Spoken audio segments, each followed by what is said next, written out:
have become vital contributors to the culture, the economy, and the way of life of Hawaii.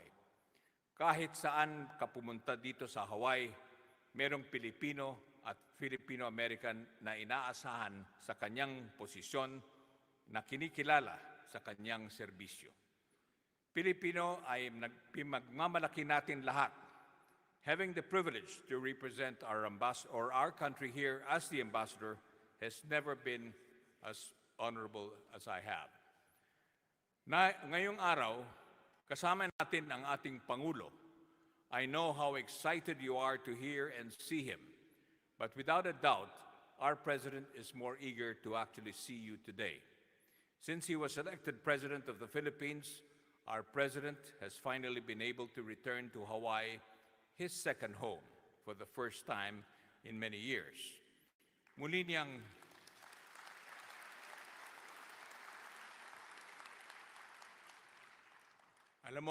niyang makakasama ang mga kababayan niya at marami siyang kaibigan dito sa Hawaii, kayong lahat na matagal niyang hindi nakita. Our President was in San Francisco a few days ago to participate in the Asia Economic Cooperation or meetings and made a stop in Los Angeles for another economic engagement before heading back home. But before going back to the Philippines, he made sure he came to Hawaii, a stop which I also personally made sure to include in the President's program. Our President could never have been happier to be here today. Alam ko, mahal na mahal ninyo ang ating Pangulo in the same way he loves and cares for all of you, our kababayans, especially here in Hawaii. The President has been hard at work to fully realize the vision and dream of your dreams for the Philippines and for all the Filipinos. Let's put all our efforts together in support of our President to build a new Philippines, or Bagong Pilipinas, a country that is peaceful and progressive, and where no one is left behind. Maraming salamat at mabuhay po kayong lahat. Maraming salamat po, Ambassador Romualdez. At ngayon naman po, para handugan tayo ng ilang awiting pupukaw sa ating damdaming makabayan, isang masigabong palakpakan para sa ating OPM icon, Florante.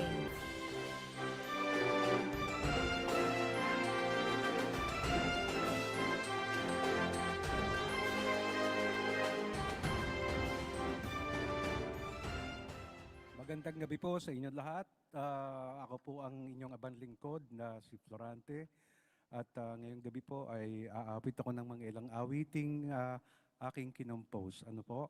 At medyo pagpapasensyahan nyo na kung medyo mapapansin nyo na medyo sumasabit ang pagigitara ko dahil doon sa aksidente po namin na naipit itong aking kalawang baraso at masakit pa hanggang ngayon. Nahihirapan ako itaas. Hanggang dito ko lang po naitataas at talagang napakasakit. Dati ho, hanggang dito ito eh.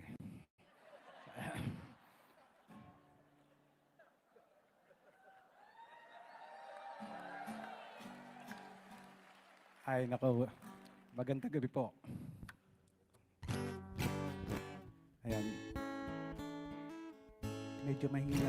Pwede pang makitaas lang. Hindi yung gitara, no? Yung budget ang sinasabi ko. No? At, para po sa inyo lahat.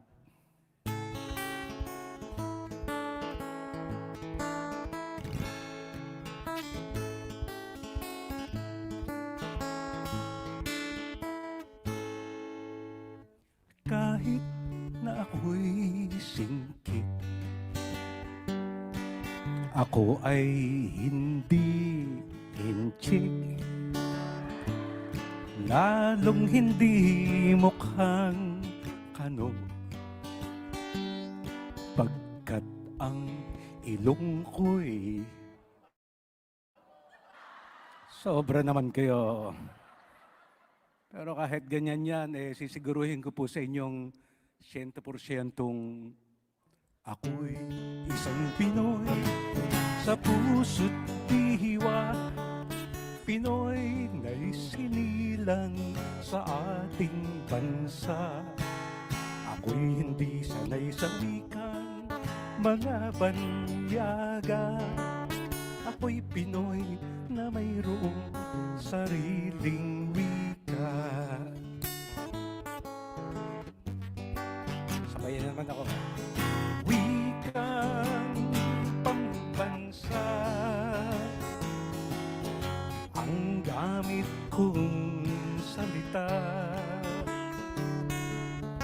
Bayan kong sinilangan, hangad kong lagi ang kalayaan.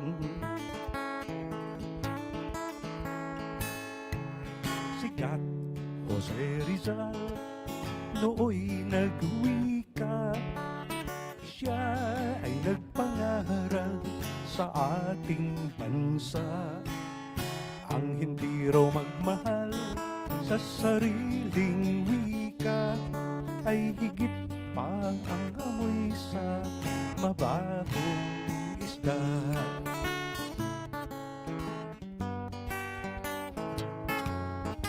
Wikang pambansa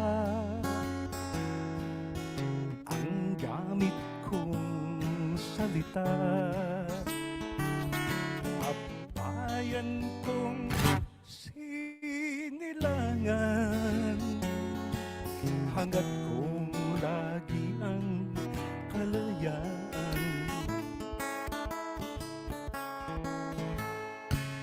Ako'y isang Pinoy sa puso't diwa, Pinoy na isinilang sa ating bansa. Ako'y hindi sanay sa wikang mga banyaga. Ako'y Pinoy na mayroong sariling wika. Ako'y Pinoy na mayroong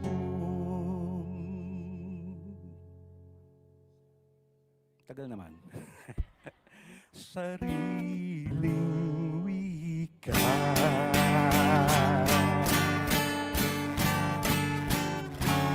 Maraming salamat po sa inyo lahat.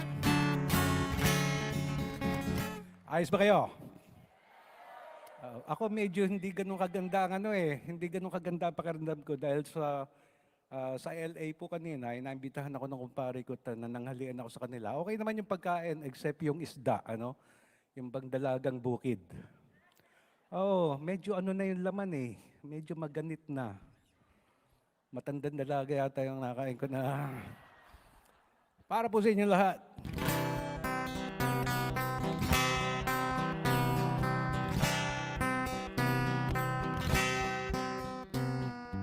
Parang kailan lang ang mga pangarap ko'y kahirap abutin. Dahil sa inyo, napunta ako sa aking nais marating. Nais ko kayong pasalamatan kahit man lamang isang awitin. Parang kailan lang halos ako ay magpalimos sa lansangan. Dahil sa inyo, ang aking tiyan at ang bulsa'y nagkalaman. Kaya itong awiting aking inaawit, nais ko'y kayo ang handugan. Tatanda at lilipas din ako, ngunit mayroong awiting iiwanan sa inyong alaala. Dahil minsan tayo'y nagkasama. Alam nyo, natuwa ako nung may nagsabi sa akin na ako raw ay ilalagay sa cabinet ng ating Pangulo. Hindi lang daw po natapos barnisan yung kahoy at parang kailan lang mga awitin ko ay ayaw pakinggan. Dahil sa inyo, narinig ang isip ko at naintindihan. At dahil dito'y ibig ko kayong ituring na matalik kong kaibigan. Tatanda at lilipas din ako, ngunit mayroong awiting iiwanan sa inyong alaala. Dahil minsan tayo'y nagkasama, tatanda at lilipas din ako, ngunit mayroong awiting iiwanan sa inyong alaala. Dahil minsan tayo'y nagkasama, dahil minsan tayo'y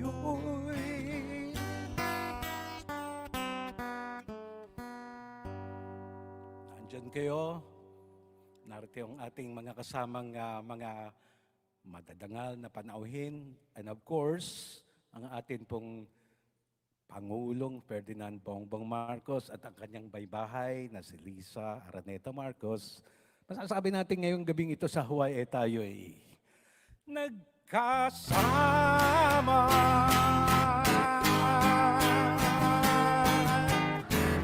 Maraming salamat po sa inyo lahat. Magandang gabi po. Mabuhay kayo.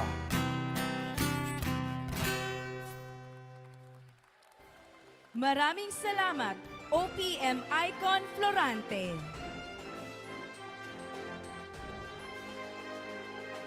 Upang handugan tayo ng ilang pang-awitin mula sa Filipino community ng Hawaii, Miss Monica Velasco.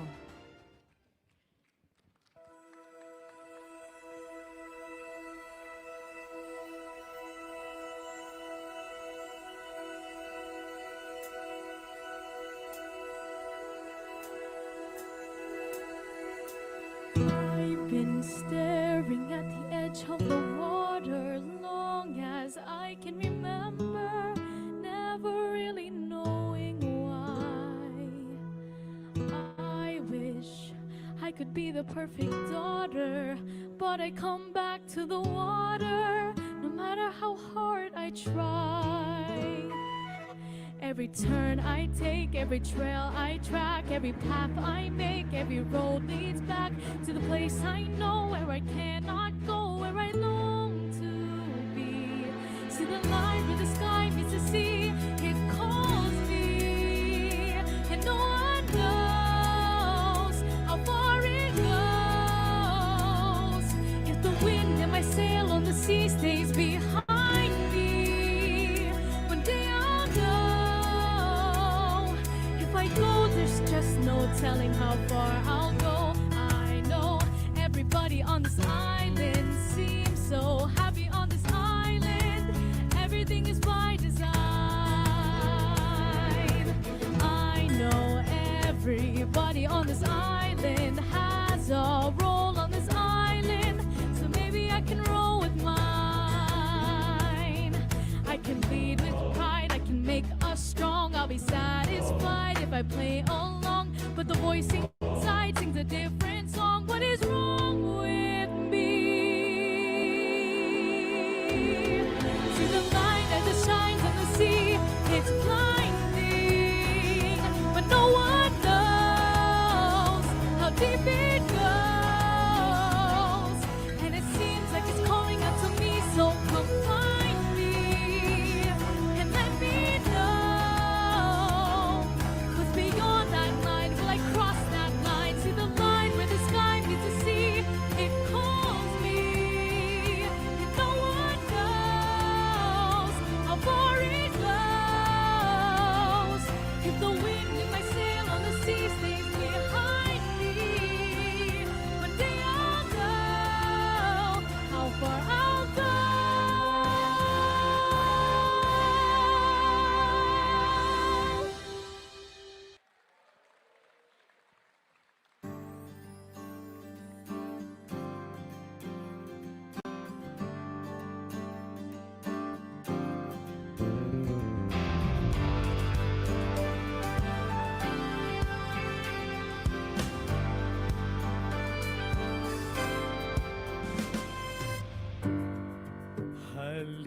kailanman na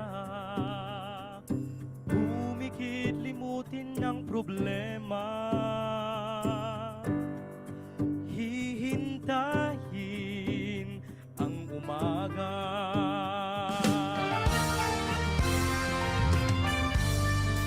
Magpahinga, panaginip ang ikaliligaya. Darating din ang umaga. Basta Tayo'y magkasama, laging mayroong umagang kailanman pagsikat ng araw ay nalang liwanag sa ating pangarap. Oh, haharapin natin.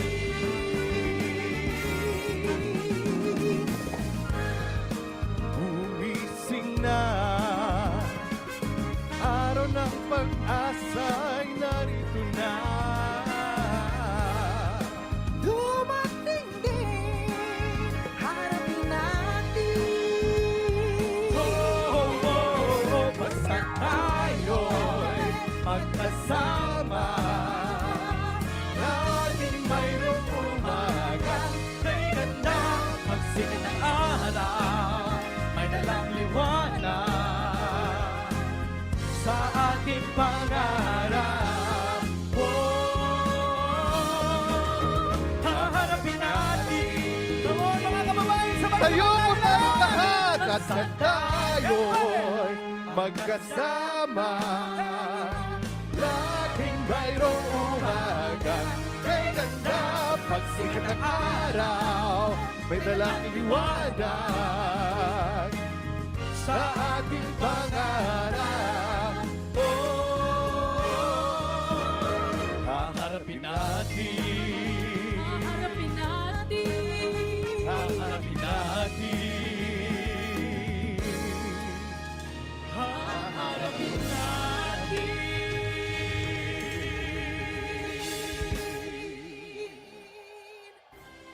Muli, palakpakan para kina Mr. Raymond Sebastian, Mr. J. Marie Reyes, Miss Monica Velasco, and Miss Katrina Lopez.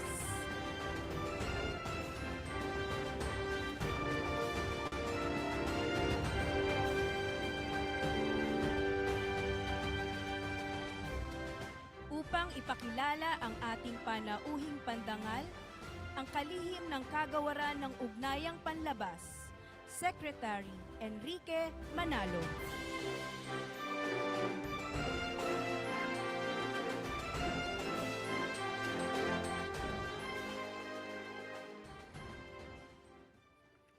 Mga kababayan, ikinarararaang kong ipakilala ang Pangulo ng Republika ng Pilipinas, Ferdinand R. Marcos Jr.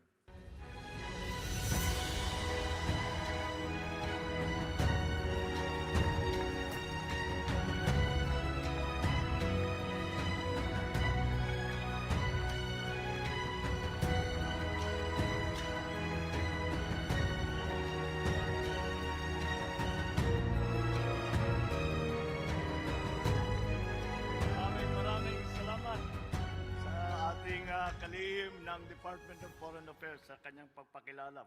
Secretary Ricky Manalo, please take your seats. And let me say what I have waited very long time to say. Aloha.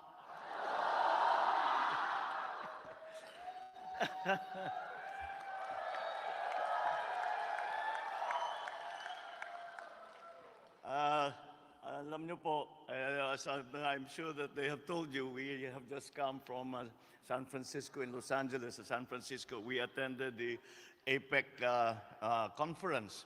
At yung mga lahat ng bansa na nakapaligid sa Pacific Ocean and in Asia were there, and it was very important for us to be there. But on the way back, I was told, they said, we can fly directly from San Francisco to Manila. And I said, but Honolulu is in, Hawaii is in the way, on the way. So I said, we have to go down, we have to land in Hawaii. I have to say hello to all our friends in Hawaii because Honolulu, Hawaii holds a very, the Filipinos and the Filipino Americans in Hawaii hold a very special place in my heart as for all the wonderful experiences that we had here with our Filipino compatriots. That's why, generally speaking, when I come up to speak, I start by introducing our delegation that are here with me. But since this is a special place and it has holds special memories, I will turn it around a little bit. I want to introduce you to them.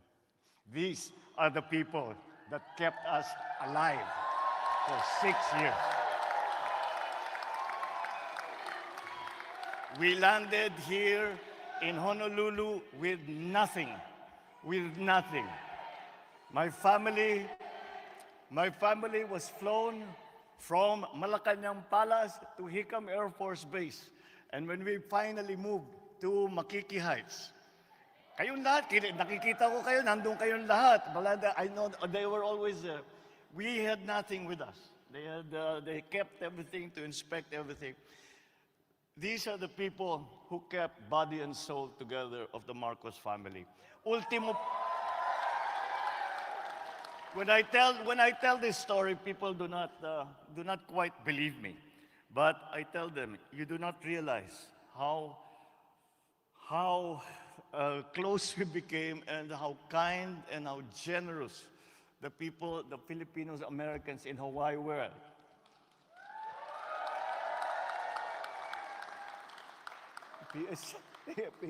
PSC, mga PSC, dating PSC. Oh, kita mo?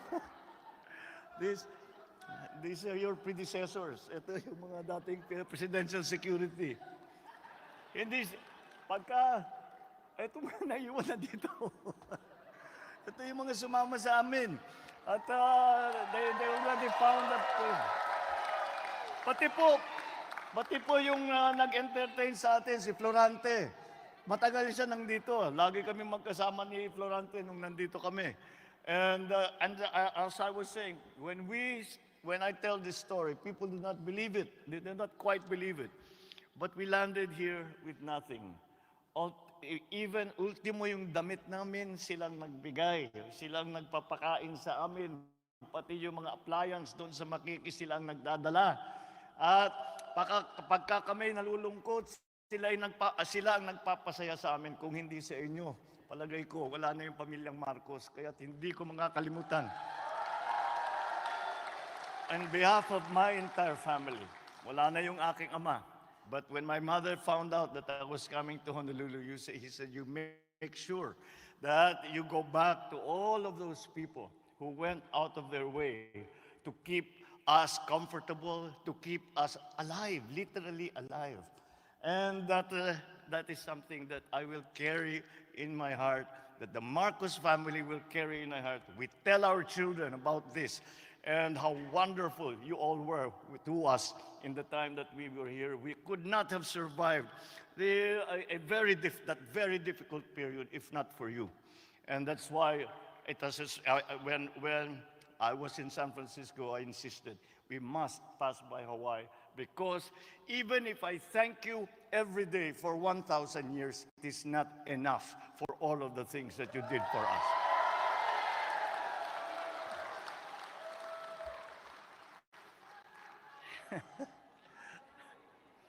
Naalala ko tuloy yung mga sa Makiki, kung ano yung mga ginagawa.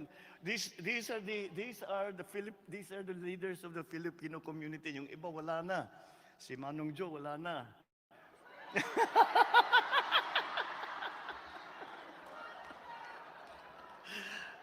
Wala na, tumanda na tayo lahat, Manong. Naka-wheelchair na. But without you, siyang nauuna, siya talaga. ang sabi sa akin when I first arrived here, kausap ko si Uncle Kokoy, your father. And I said, bakit nandyan yung Jolaso? Sino ba yan? Sabi niya, nako, kung hindi lang pangalan mo Marcos, mas loyalista pa sa Marcos yan kaysa sa'yo. At yan ang mga tumutulong sa amin. These are the people who really that we as a family, we as individuals, owe a debt of gratitude that we will never ever be able to pay. But now it's time to go back and introduce to you ang ating mga kasama dito sa delegasyon natin. Kasama po natin ang Speaker ng House of Representatives, Speaker Martin Romualdez. Andito rin po ang ating kalihim ng Department of Trade and Industry, Trade and Industry Secretary Fred Pascual. Kasama din po natin at dahil meron tayong kaunting ugnayan dito sa militar ng US habang kami nandito, kaya't nandito po ang NS chairman natin, Chairman Ed, where is Ed Anyo? Is here. Kasama din natin ang isang kilala ninyo, isang deputy speaker ng House of Representatives na tumutulong din sa dahil siya ay naging expert sa mga economic issues at kaya napakahalaga na kasama siya dahil yun ang aming pinag-usapan dun sa APEC. Ang ating Deputy Speaker at Congressman Ralph Recto, who is sometimes referred to as Mr. Vilma Santos. Well, we heard from the Philippine Ambassador to the United States, Ambassador Babes Romualdez. Andito rin ang ating very important new department in the Philippine government, especially for the OFWs, for Filipinos who are living and working abroad. Ang ating pinakabagong departamento, ang Department of Migrant Workers, at kasama po natin si Undersecretary Patricia Yvonne Kaunan. Yan, pagka nagkakaproblema, kaya gumawa na po tayo ng isang department para lang sa mga OFW dahil sa napakahalaga importance that we put contributions are of our countrymen to the Philippines, because many times we think that the OFWs are only here to work for their families, to help their families. Well, that is true, and maybe that is one of the original motivations. But in the process of you helping your families, you also help your communities, and that is why we created the Department of Migrant Workers, so that we can be sure na lahat ng inyong pangangailangan, pagka kayo ay lahat ng maitutulong ng pamahalaan Pilipino ay ating gagawin dahil napakahalaga ang inyong kontribusyon sa ating bansa. Kasama din natin dito is the Armed Forces Chief of Staff General Romeo Jr. And ito, hindi na kailangan ipakilala dahil kasama ninyo lagi our Consul General to Hawaii, Emil Fernandez. At hindi ko makukumpleto ang aking pagpakilala kung hindi ko naman ipakilala ang aking may bahay, our First Lady Lisa Araneta Marcos. All the fellow workers that are with us, my fellow workers in government, ladies and gentlemen, naimbag nga rabi, good evening po sa inyong lahat. So thank you once again for the very enthusiastic welcome. The First Lady and I and the esteemed members of my delegation are delighted to be back here in the Hawaii, in these islands, which many describe as a paradise, after my attendance of the APEC leaders meeting in San Francisco earlier this week. I made sure, as I said, I made sure that we come to Hawaii so that I could spend a little time reminiscing with all our friends here and perhaps go around and look at the places where we used to spend time in the time that we were here. And many of you, as we have all noted, many of you are also from, beforehand, started as all from the north, mga Ilocano. Nagaduti Ilocano dito eh.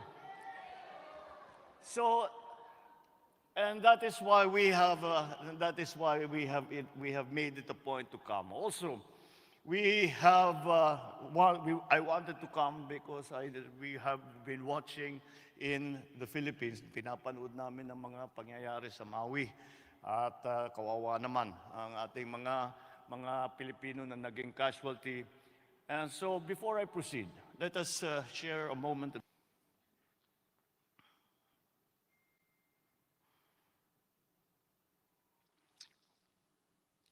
We pray for strength and courage for the relatives and friends of those fatalities, as well as those who are still recovering and rebuilding their lives in the aftermath of that terrible disaster. I truly appreciate seeing you all here to celebrate the close connection that the Philippines has with Hawaii. My wife Lisa and I bring the fond greetings of our family and the Filipinos back home. For over a century now, the Filipino presence here has become part and parcel of Hawaiian culture. From the various industries, tourism, health, education, business, and political representation, the Filipinos' mark can be seen and felt, and indeed, even tasted. I know that Filipino cuisine is a staple even among non-Filipino friends and family now. And with 25% of the population of the state of Hawaii having roots in the Philippines, our rich and diverse culture has become deeply intertwined in the social fabric of the Aloha State. That is how deep the connection between us has been and will always be. Over the years, Filipino Americans and Filipinos have contributed such a great deal to Hawaii's economic development. Our connection began when 15 Sakadas arrived in 1906 as plantation work. They left sa Lumagi Port in Ilocos Sur. Yun yung una. Kaya yung ating nung 2006, we were to celebrate the 100th year. At yung mga kamag-anak ng mga unang sumakay na immigrant workers, plantation workers dito sa Hawaii, ay nakapag-celebrate kami. Kasama pa namin ang governor ng Hawaii noon. At dahil sa importansya na binibigay ng mga Hawaiano sa ating sa mga Pilipino, ay hanggang Pilipinas nagkakampanya na ang mga American na kandidato ay para makuha nila ang boto ng Pilipino. At yan ang aming ginagawa nung nandito kami ni Manong Joe. At ino-organize namin ng mga Pilipino para naman mayroon tayong boses sa lahat ng mga nakikinig, lahat ng mga leadership ng Hawaii, ng Honolulu, at ng iba't ibang bayan sa ibang lugar. I remember talking to all of the governors and also the former mayor. If you remember, Mufi Haniman was the mayor for a while, and he was always saying that he's basically a Filipino. And that applies to not only the mayor, but also all of the leadership, na lahat naman sila ay pinalaki ng Pilipino. Kaya malapit sa puso nila ang Pilipinas. Subsequently, Filipinos fought shoulder to shoulder with American soldiers during the war. We see now many very successful second and third generation Filipinos, as well as present-day migrants who are an indelible part of our society. Because of you, the Philippines enjoys a very positive image in Hawaii. Thank you for all that you do for our country. And this is a characteristic that I have found. This is a characteristic that I have found everywhere that I go. And over the many years, that Filipinos have been working abroad. And not only in the United States, not only in Hawaii. Pero kahit saan ako pumunta, ay unang-una sinasabi, ang gagaling ng Pilipino, ang sisipag, ang babait, mapagkatiwalaan, at ang gagaling pa mag-English. Mas magaling sa amin mag-English. Kaya't naman, kinikilala na ang Pilipino dahil sa inyo. It is because of your hard work. It is because of your talent. It is because of your graciousness and your affection for those that are around you. Ang laging nababanggit na katangian ng Pilipino ay masyadong matulungin. At ipinapaliwanag ko sa kanila na meron tayo kasama sa ugali ng Pilipino, sa kultura ng Pilipino, yung tinatawag na magiging bayanihan. At hanggang sa lahat ng pinupuntahan ng Pilipino, ay dala nila yan. Dala nila yan ng ang pagkabayanihan ng mga Pilipino at kahit na, sinasabi nga nila, kahit na hindi sa trabaho na, basta't may nangangailangan tumutulong pa rin. Kahit hindi Pilipino, ang nangangailangan ng tulong, tutulungan ng mga Pinoy.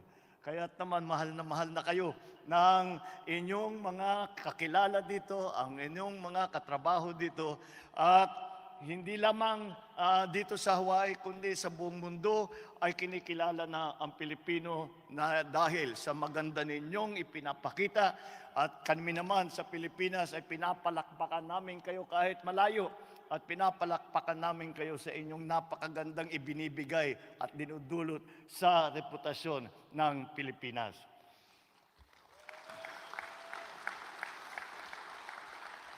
I cannot go further without giving another word of thanks. Alam niyo po, nung kampanya, nung last year, nung kami nahalal ni Inday Sara, ay hindi kami nakapunta rito, hindi kami makapagbiyahe. Gusto sana namin magkampanya kung saan-saan dahil sa dami ng Pilipino na sa abroad. Ay naisana namin. Ngunit hindi namin magawa. Dahil may COVID pa noon at hindi pa lumilipad yung mga aeroplano kaya hindi kami makapunta kahit saan. Doon lang kami sa Pilipinas muna. And yet, I am told that I garnered 83% of the votes in Hawaii and in America, Samoa during the voting exercise of last year. Kaya kailangan ko magpasalamat sa inyo sa inyong tiwala na ibinigay sa amin, sa tiwala at suporta at pagmamahal na inyong pinaramdam sa amin. Kahit na hindi kami nakarating dito, ramdam na ramdam namin. Nakikita naman siguro ninyo yung mga programa, mga rally natin dun sa Facebook at live stream namin para nga makita ng lahat ng ating mga kababayan. Hindi nga namin magawa, kaya gumawa kami ng counting replica noong kampanya para naman kayo na hindi namin napuntahan ay makaramdam kayo ng konti na aming karanasan nung nakarang halalan. Even from the time of my father, you have been by our side in our quest to serve the country. From the bottom of my heart, I must say that I thank you for trusting me, for believing in this leadership. In return, I and my administration will be hard at work and have been hard at work from day one to ensure that we accomplish all that we have set out to do. In San Francisco, I met with the leaders of other APEC countries where we discussed how to create a resilient and sustainable future for Filipino Americans and all the people of the APEC regions by making our economies interconnected, innovative, and inclusive. And I urge them to leverage APEC's core values, collaborate with the private sector, align efforts with global economic initiatives with a view to expand representation, strengthening government-business relationships, addressing protectionism, intervening when the market fails while continuing to enhance cooperation on a broader scale. It has become a very important part of the transformation of the Philippine economy that we are undertaking. And why is it that we have to transform the Philippine economy? Because COVID changed everything. COVID changed the way we work. COVID changed the way we live. COVID changed the way we interact with one another. COVID changed the way we do business, and we have to adjust accordingly. And the strength will come from these partnerships that we create with our friends and allies from around the world. Starting with APEC, with ASEAN, pati na sa UN, lahat yan ay talagang nilalapitan natin para naman pagka mas marami kayo na nagkakapit-bisig, na nagtutulungan, mas matibay at mas mabilis at mas magiging matagumpay ang inyong mga ginagawa. So the Philippines' participation in this regional organization promotes and helps us achieve our national objectives. So I am happy to share with you that the Philippine economy remains strong and positive. In 2022, our gross domestic product grew by 7.6% from 5.7% in 2021. And in the first half of 2023, our GDP grew by 5.3%, which, if you compare it with many of our Asian neighbors, we are doing better than most of the world. Not only Asia, but we are doing better than most of the world. And I'm confident we will achieve our target growth of somewhere between 5 to 6 to 7%, 5 to 6% for this year, because we have you and your full support with your trade missions, your various business pursuits. Our economic managers project our GDP to grow by a very good number from 2023 to 2028. Ang aming target po ay mula 2023 hanggang 2028 ay lumaki ang ekonomiya ng Pilipinas net about by 6.5 to 8.0%. We are closely monitoring domestic and external developments to make sure that whatever policy adjustments that are necessary are in fact being made. Employment and jobs in the Philippines are now at historic highs. Tourism growth areas are back in business. Investment, registration activities have significantly increased. Manufacturing activity has accelerated, contributing to the highest share of GDP at 18.7% is the contribution in 2022. We continue to closely monitor the impact of global economic slowdown, and we facilitate diversification of external markets in order to expand opportunities for our exporters. We will still face many challenges in the economic sphere until next year, and in the following years, hopefully they will subside, but nonetheless, they will still be there. But you must rest assured that we are better equipped now and more resilient now to withstand various external and risks and challenges. With the active participation of all sectors of society, including overseas Filipinos, we can be on track in achieving social and economic transformation agenda towards a prosperous, inclusive, and resilient Philippines. There are so many things that we have to do, and that's why I cannot understate the need for us to be united. So I ask all of you, continue to be supportive of your government and of the Philippines. You have worked hard to build your lives here. You are the glue that holds us together. Let us keep traffic bustling between our two homes. Let us continue working together towards building a stronger Philippine Republic. I count on your support. Maraming salamat po sa inyong lahat. Mabuhay ang Pilipino, mabuhay ang Pilipinas. Thank you very much. Mahalo. Ang Pangulo ng Republika ng Pilipinas, Ferdinand R. Marcos Jr. At ngayon naman po, iwagayway ang bandila at taas noong awitin ang Ako ay Pilipino.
nakatayo, iwagayway ang bandila at ipakita ang ngiti ng isang nagkakaisang bayan. Mabuhay ang Pilipinas! May bagong silang, may bago ng buhay.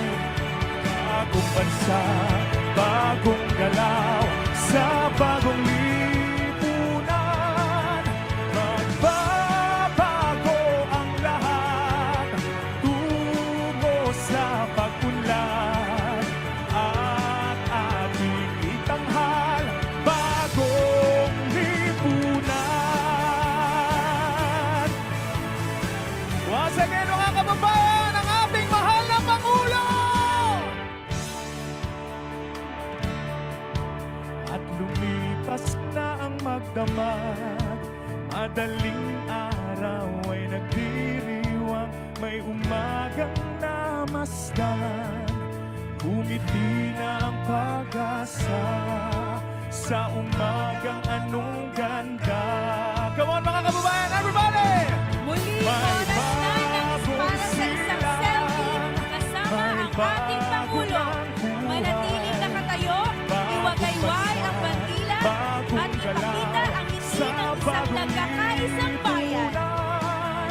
Nagbabago ang lahat, tungo sa pag-unlad. At ating itanghal, bagong lipunan. May bago ng buhay, bagong bansa, bagong galaw, sa bagong lipunan. Nagbabago ang lahat, tungo sa pag-unlad. At ating itanghal, bagong lipunan.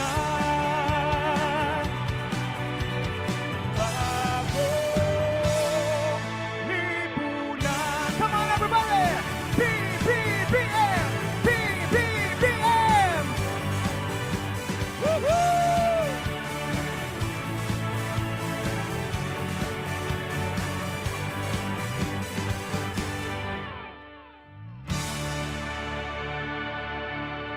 Mga kababayan, ang mahal nating Pangulo, President Ferdinand